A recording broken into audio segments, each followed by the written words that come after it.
Welcome back, everybody. Thank you for joining me here today so that we can discuss Fear.com. So in this movie, we have a killer that's on a rampage. He's kidnapping people, torturing people. Eventually, he's killing them. And he's filming and broadcasting it all on the internet where viewers can subscribe, watch. They can, kind of try to steer the content a little bit. And the detectives assigned to the case are kind of baffled by it, and they don't really know a lot about how the internet works and stuff like that. But as they delve deeper and deeper into it, they start to realize that there's more than just this, serial killer case going on, that there's this supernatural element of the spirit that's taking over the power of the computers and kind of guiding them and whatever. And they just try to close in on the killer before, even more victims are taken out. And that's the premise here of Fear.com. So this movie, hyper convoluted.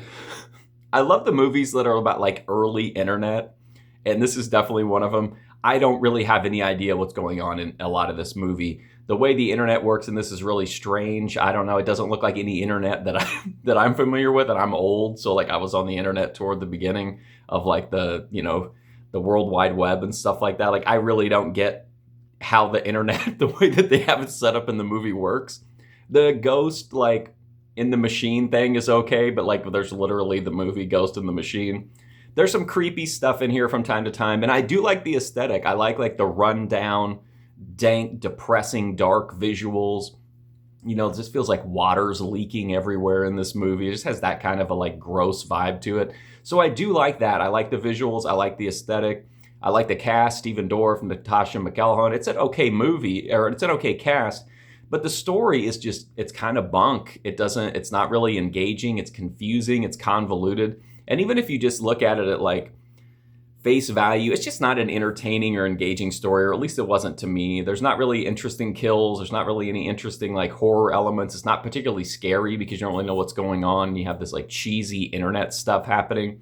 So I don't really think it's that scary, but I do think it's again, I like the visuals. I thought it was a good cast.